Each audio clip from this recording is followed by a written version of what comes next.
Patty and Dennis, you may begin. Okay. Thank you, everyone, for taking the time to be here with us tonight. It's an honor to share with you. And we just wanted to begin with Romans 8:28. It's always been important to us, and it really hit home upon the loss of our son, Dan. And we know that to them that love God, all things work together unto good, to such as, according to his purpose, are called to be saints. So we grew up, both of us, in large Catholic families. So life was good, really, growing up. And then we had 3 children of our own. Dan, born in 92, our daughter Susie in 95, and Kayla, 99.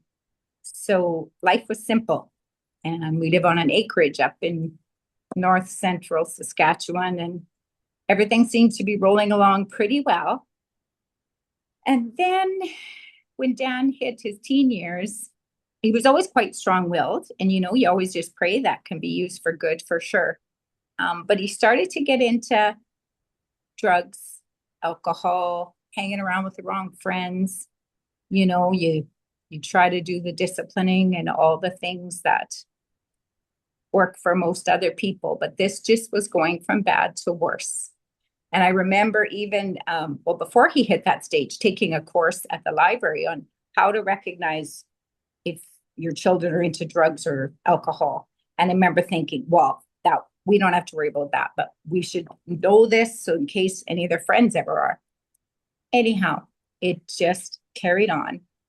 And then, of course, along with that comes usually crime. And that was a part of Dan's life, and usually addiction related. One thing we took consolation in, though, was that, they're allowed to make one phone call when they get picked up for something. He always phoned us. And I guess for us, that was consoling. We were able to remind him we loved him. It's going to be okay. We're going to get through this together. And you could just sense the relief. And that kind of unconditional love, I think, just really came back in a powerful way when God called him home way sooner than we ever would have wanted. And we just could take comfort and solace in knowing we prayed for him, we loved him, and hoping that he would see a glimpse of that when he saw our Lord face to face.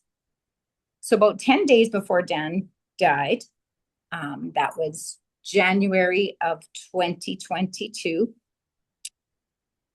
He was living with us, and we had a rule: no drugs, no alcohol. So he would go hang out at friends' places, and it was bothersome, but he knew the rules here. So we wished he was here all the time and getting the help he needed. But at that point, he wasn't so sure he needed help. So he had called us that he needed some things. He was about an hour away in one of our local cities here. And, could I run it to him? Because he didn't have a license, didn't have a job, didn't really have anything to call his own other than what he had here. And I remember talking to you about it, Yeah. saying, no, I'm not. Like, I think I'm enabling him and rescuing him if I run this stuff in. And you actually were really good about it. I was just digging in my heels.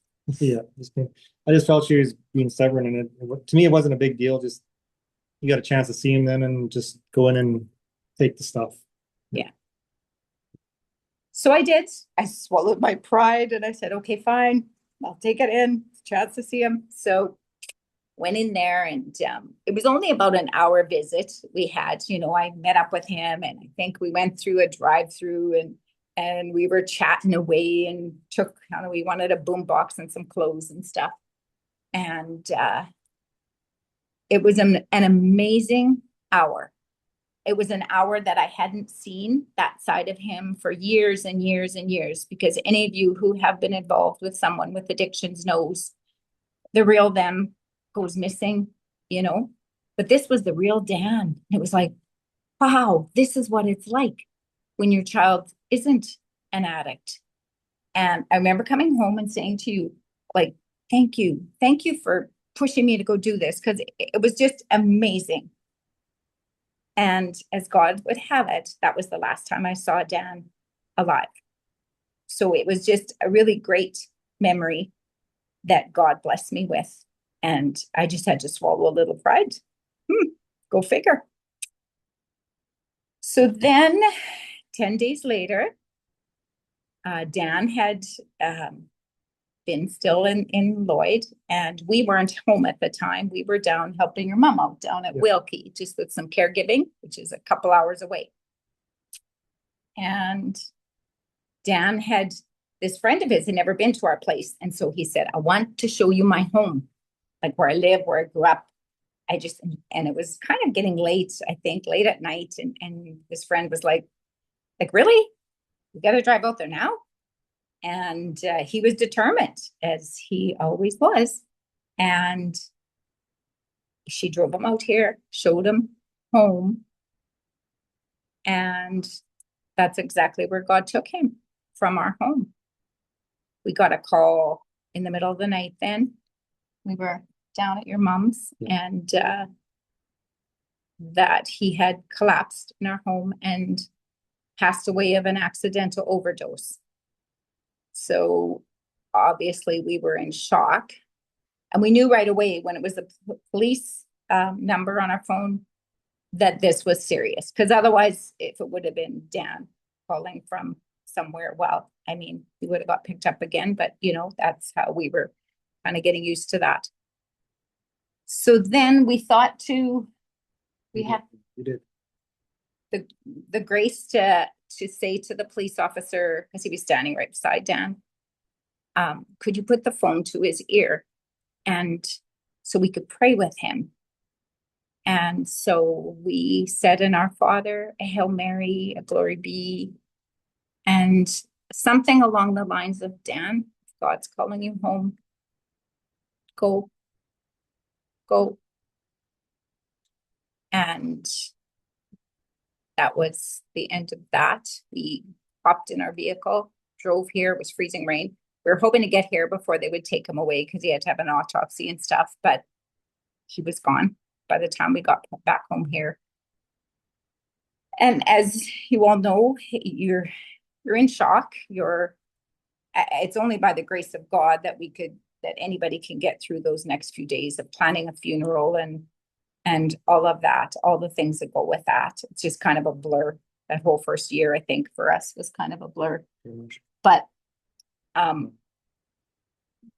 couple of things that went on, as God just has graced us with a lot of hope and a lot of miracles along the way, more so since Dan's been gone. And I think a lot of Dan's potential began since he's been gone, because there's been some really cool connections that God has made with him, 2 friends and this and that. But yeah, we were sitting and we put a bunch of pictures around to, set out and stuff and planning the funeral. And we were just, I think, sitting, thinking, praying, whatever, on the couch. And you looked up, hey? Yeah.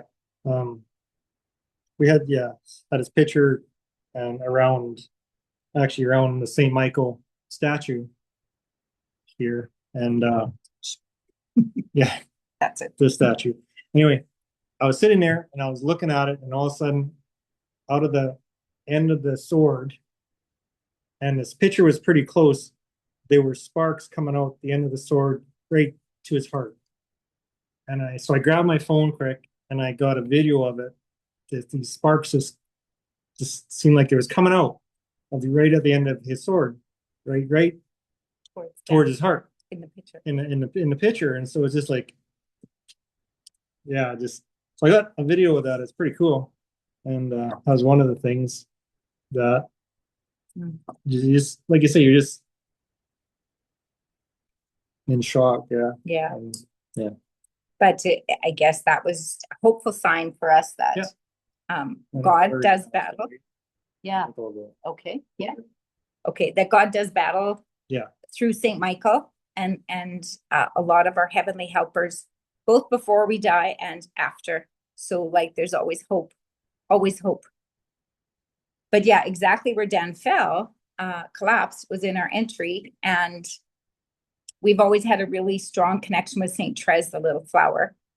And there's a picture of St. Therese on one side and St. Joseph on the other. And Dan's middle name is Joseph.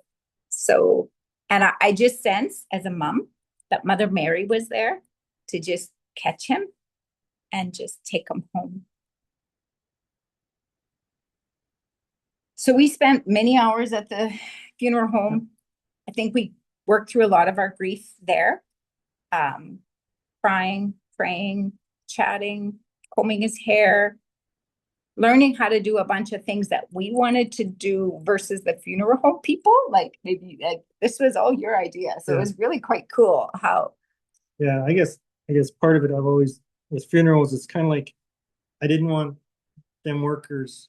I mean, I know that's their job, but I just didn't want them to be the last person to touch down or to close his coffin or to tuck him in or whatever. Yeah. And so we talked to them about it, and they kind of showed us what to do. And so as a family, like we had a prayers, and it wasn't even just prayers the night before. It was actually a full mass. Our one priest from Nigeria, and that's what they do. They have full masses the night before. So it was pretty cool. We had a full church, and he was up there at the front. And so at the end, the four of us walked up there, us and our two daughters. We walked up there and we closed it. And then at the funeral, the next day, we did the same thing. And the other thing we did but I guess he was up there at the funeral. So we went up when it was time. We went up and said our goodbye, kissed him, and tucked him in. I in. put all those little, those silky things. I felt like I was tucking him in one last time before we sent him back home. Yep. And then we closed it, locked it, and stuff like that. But then we wheeled him out. As a family, we moved him in and out of the church. And I just felt like we presented him to God as a baby in his baptism. And so I guess it just felt like we were presenting him again to God and because our children are God's first, ours next, as tough as that all is for us to accept. He's God's boy first, and God said that was the day he was taking his boy home.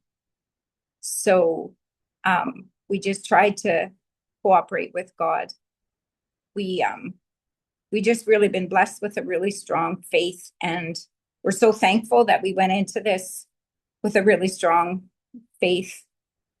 It's just really made a difference and helped us out a lot. Yeah. And like I said, at the funeral, we spent as much time as we could, and then at the funeral home, and then at the funeral, like a lot of the funerals now, they have the family in a different room, and then when it's time, you come out. And we said no, if Dan's there, we're going to be there. So we wanted to be there, praying a rosary, praying a chaplet, crying, just trying to greet people and get them to sit closer to the front, so we weren't sitting up there all by ourselves. Yeah, so we kind of changed a few things on the funeral home, but they said, "Oh, sure, nobody's ever asked to do some of these things, but oh, that's fine, sure." They were very good.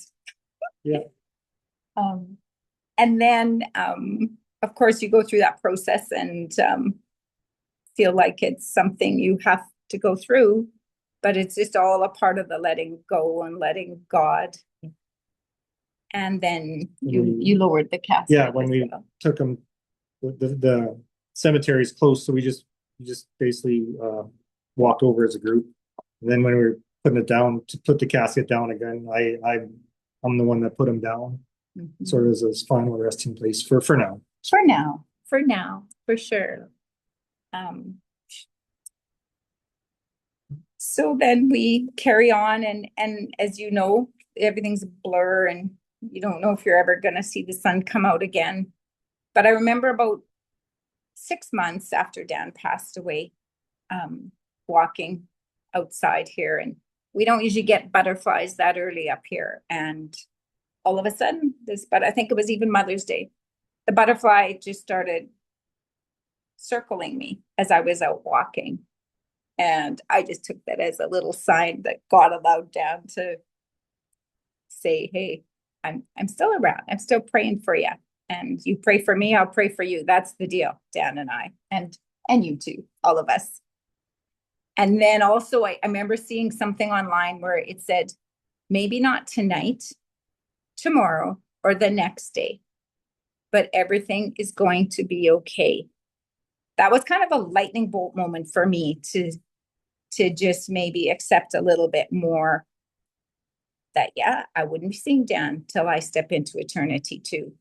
And it's going to be okay. It's not easy. And we ache for them and their hugs and their smiles, but it's going to be okay because God walks with us through this. And we have each other and we have our wonderful Catholic faith. And for me, with Dan, I sometimes sense he's just right here saying, okay, Mom, what can I pray for you for? Not an audible voice and not something that I would pick up from a seance or anything like that. Just a sense that God has allowed there to just be a veil between us and our departed loved ones. Yeah, I for me, that's how it kind of feels a lot of the time.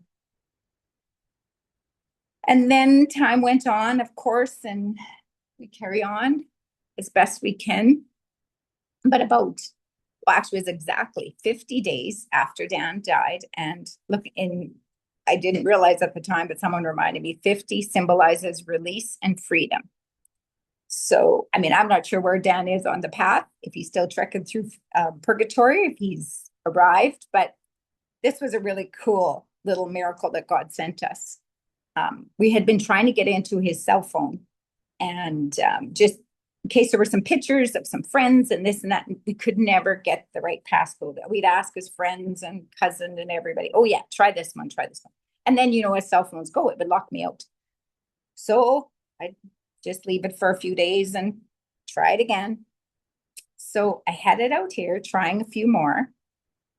And it was exactly 50 days after Dan died. And this ringtone started coming out of his phone.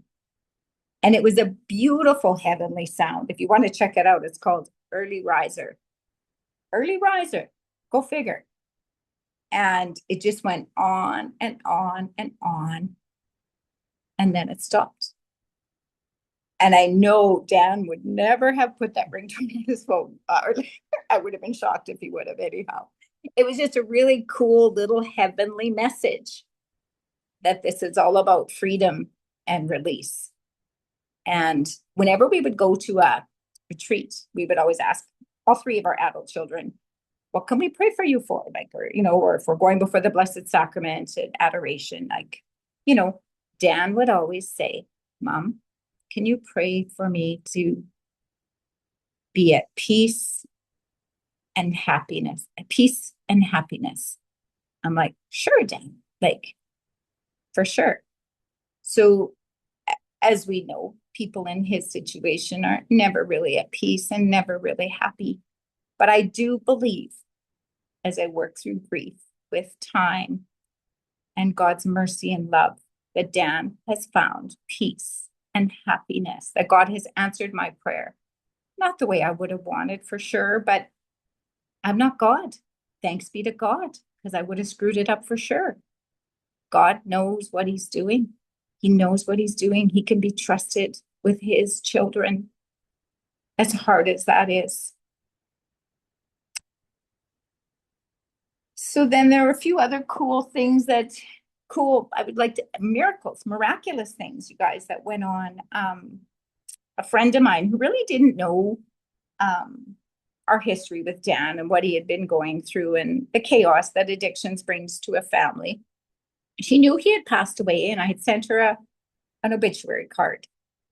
And she phoned me back about a month later, and she said, I had this dream last night, and it was so real, she said, and I believe I'm supposed to tell you this. And she just said that she believed she saw Dan, and that he said to tell her to tell me that he didn't get it when he was on earth, but he got it now. and thank you. Thank you to us. Because in his mind, certain stages of his life, you know, we were Catholic freaks, this and that. We would go back and forth. I'm like, Dan, someday you're going to thank us. Someday. I didn't think it would be this way, but like I say, I'm not God. I don't know everything, and that's a good thing. And then my niece also called us a few months after Dan died, and she's our godchild. So this is cool. Nobody knew this, but she was going through mental health issues and suicidal thoughts. And she had a plan, which we know is always not good, because all someone needs then is the energy to carry it out, right? So the day that Dan passed away, she had planned to jump off the bridge in a city not far from us. So she said, Auntie, if there's any silver lining here, I just want you to know that I think Dan saved my life here. And as hard as that was, it was like, okay, Lord, you use everything for good that is so difficult for us, but God used it for good. And she has since got some help. She just recently got married and is thankful for life and no longer thinking about taking her own life.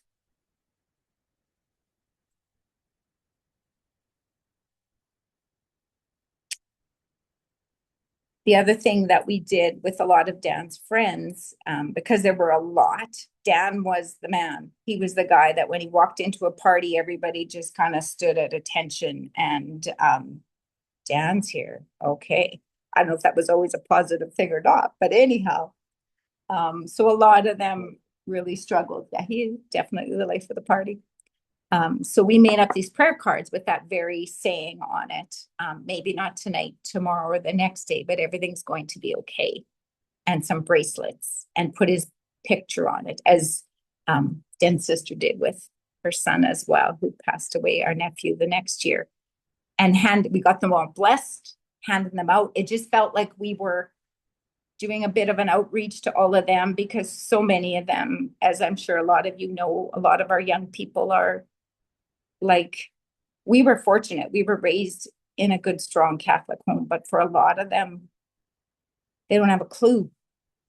So they were excited to get that. We put a little prayer on the back, and it felt like we were doing an outreach to a whole bunch of people. I think we handed out at least 200 of them to a lot of his local friends, and yeah, just to give them hope too, because life can seem so hopeless, even with faith sometimes, let alone when you have no way to turn and don't know which way to go.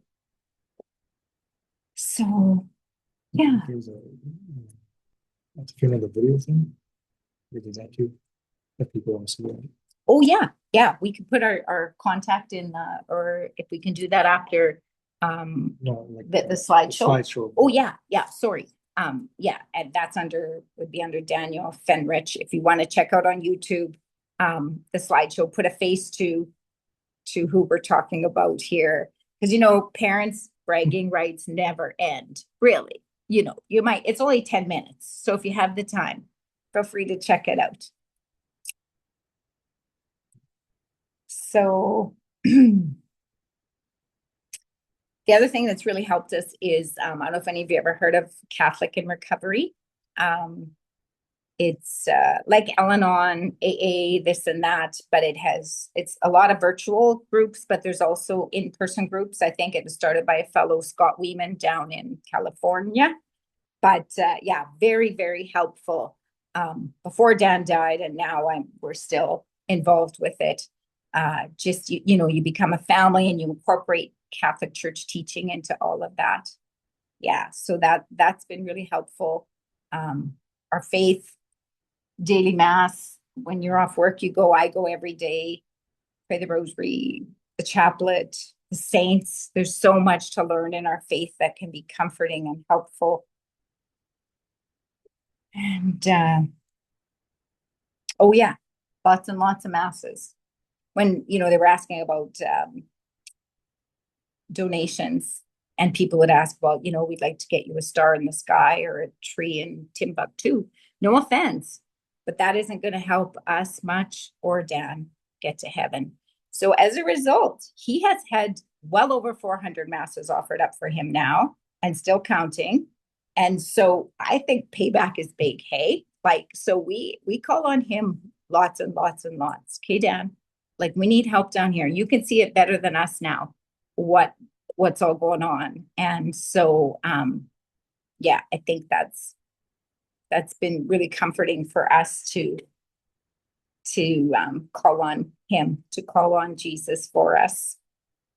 The other thing that happened, I remember the first Christmas, and we weren't too keen on putting any decorations out at all. I don't know. You're just not in the mood or the spirit for any of that, right? Well, take it from us. Do it anyhow, because I went down get the decorations up, not at all wanting to. But I mentioned Dan passed away in January, and then so here we are, December that same year. And I open up this first box, and on the very top is this piece of paper that said, "Happy New Year, Mom and Dad. Love, Dan." And I had the year before, not knowing that he was going to pass away, I had cut out, I'm all about saving spiritual holy pictures, cut out this little holy picture of the resurrected Jesus. And I had taped it to that piece of paper. I had saved that piece of paper, not knowing that he was going to pass away. And I'm like, thank you, Lord, that I at least got my act together enough to go get that box and set out a few decorations, because I wasn't feeling it. And God just presented that nice little note from Dan. Happy New Year, Mom and Dad. Love, Dan, with a resurrected Jesus picture on it. So the Lord works in such mysterious ways. Hey? Yeah. It's kind of cool. I was able to take that note, and I took in his writing. So I just got his name tattooed on my arm in his writing. So he's always with me. So, yeah, for sure. Hey? Yeah. Good days and bad days, yeah. Yeah. So yeah, that I think pretty much sums up everything we were going to share with you all. Just getting back to Romans 8:28, God can work through all things with us as we try to put one foot in front of the other and know that he loves us, never leaves us, is with us, and we shall meet again. Yeah. So I think that's about it for us. And Sue, unless there's, yeah.